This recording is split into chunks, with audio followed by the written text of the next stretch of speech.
เลยสบายดีเลยสบายดีเลยเมื่อนี้ข้าพเจ้าเยอะซื้อเยอะเนาะเป็นตัวแทนของแฮปปี้บันเมื่อนี้เขามีโอกาสได้มาสัมภาษณ์อีกเคสหนึ่งที่ว่าเพิ่นเป็นพญาแล้วเพิ่นกินแฮปปี้บันแล้วดีเนาะเดี๋ยวเขามาพูดจะเปิ้นกันเนาะเดี๋ยวแนะนำตัวเอง โดยสบายดีข้าพเจ้าซื้อนางบ่ได้ฮิปเนาะหรือว่าหยุ่ยเนาะที่ผ่านมามัน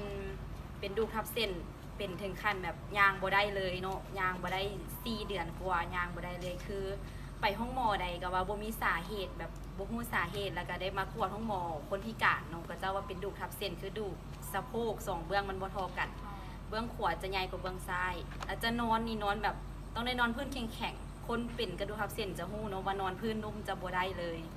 แล้วเป็นมา4 เดือนเนาะเห็นปะแล้วยักษ์รู้ว่าที่ไปที่มาได้ฮู้จากแฮปปี้บันเลยจังไรอันนี้ฮู้จากคนแนะนำเนาะเพราะกินยามาหลายตัวกินต้มก็กินเนาะมดต้มเป็นยาลูกกรก็กินเนาะคนก็เจ้าเอามาให้ที่ว่าก็เจ้าพี่น้องมาเห็นแล้วก็เจ้าแบบอีตุ่นมายางบ่ได้หลายคนก็แนะนำให้กินตัวนี้เพราะว่าเฮาอยากดีเนาะให้เป็ดก็อยากดีแหละว่ายางบ่ได้แล้วก็เจ้าแนะนำว่า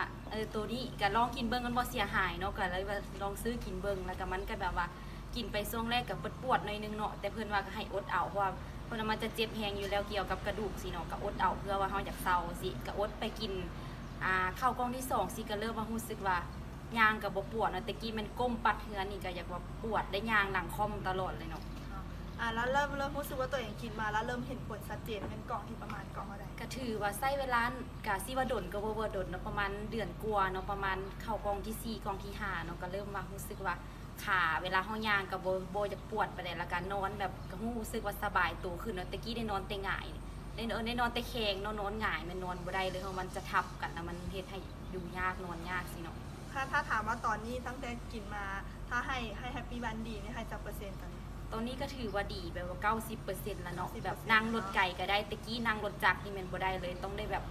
ต้องรถใหญ่บ่เลยว่ารถเอียงก็ได้ที่แบบมันกว้างๆเพราะว่าจะคึงตัวเองบ่ได้เนาะเดี๋ยวนี้ก็ไปไก่ไปเอียงได้สะดวกขึ้นแล้วก็นอนสบายตัวขึ้นเนาะแสดงว่าอาการจะดีขึ้น 90% แล้วเนาะโอเคมีแต่ว่าอยากให้ฝากถึงคนที่ว่าเบิ่งเขาตอนนี้ให้เพิ่นว่าที่ว่าบางคนอาจจะเป็นอยู่กำลังหาทางที่จะรักษาตัวเองฝากให้เพิ่น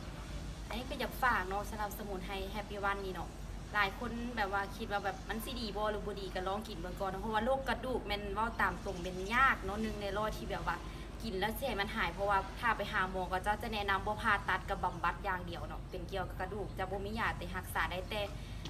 แฮปปี้วันมันจะไปซอยฟื้นฟูเฮาเทื่อละน้อยเนาะเฮ็ดให้เฮาแบบว่าไปปรับระบบที่ว่ามันเริ่มเสื่อมหรือว่ามันเริ่มตายให้มันกลับมาดีคือก็อยากฝากที่แบบว่าแห่งช่วงย้ำหนาวสิเราคนที่เป็นโรคกระดูกจะเข้าใจเลยว่ามันเฮงโคตรทรมานต้องได้อาบแต่น้ำร้อนอาบน้ำเย็นนี่มันอยากปวดเป็นทั้งตัวแล้วแหละคนที่เป็นโรคกระดูกเนาะเป็นฝากตัวนี้ตัวนี้มันจะซอยให้ดีขึ้นได้เนาะอยากให้เปิดใจลองกินแม่เปิดใจลองกินเบิ่งของจังซี่ต้องได้ลองเองถึงจะรู้ว่ามันดีหรือบ่ดีเนาะ